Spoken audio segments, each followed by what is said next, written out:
And joining me now is Bishop Mitchell Rozanski. Thank you so much for the beautiful Mass that you celebrated, Bishop. And first of all, how are you doing and how are your parents doing? Sharon, thank you, and thank you for your concern.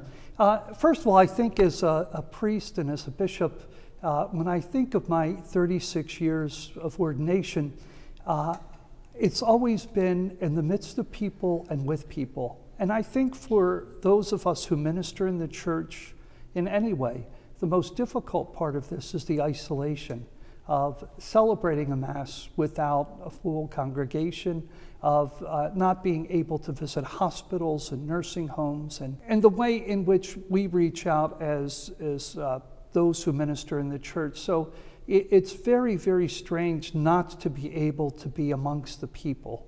And I'm sure that my brother priests and deacons, men and women religious, and those who minister in the church as lay ministers also feel that same sense of isolation. So that's the difficult part. One of the upsides to it is that the extra time has given me more time for prayer and contemplation, has slowed me down during this Lenten season. So there are ways in which you feel the isolation, but I feel a deeper communion with God through prayer. My parents are doing very well. They have wonderful neighbors who look in on them and are taking care of them. So I'm not worried about them. They are doing everything that is called for in terms of a vulnerable population, of staying in place.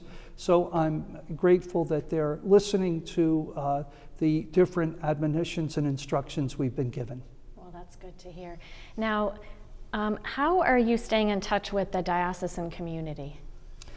Well, first of all, there's always social media, opportunities like this to be able to speak out.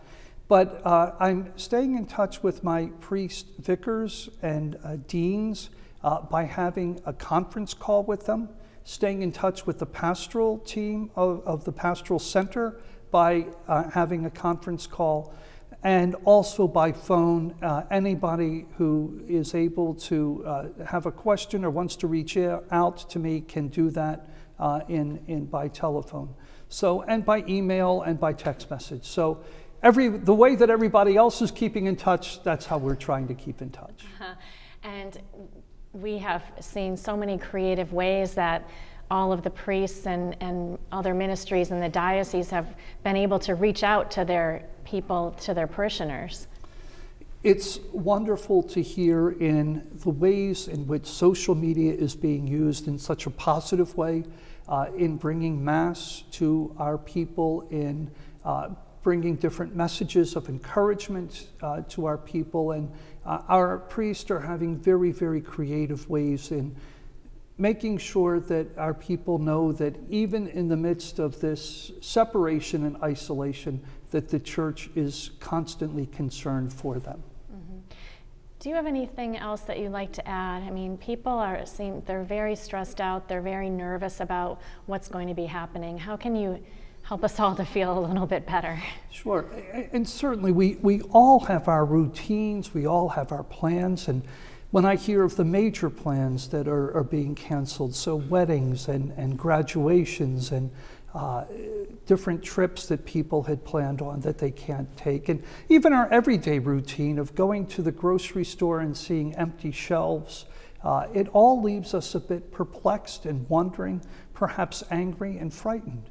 And the Lord always says to us so many times in sacred scripture, and St. John Paul II quoted this often, do not be afraid, do not be fearful, because we know that in all of this, the Lord is with us. The Lord walks with us. The Lord knows our fears and our times of frustration and anger, and the Lord is there embracing us and helping us in this journey.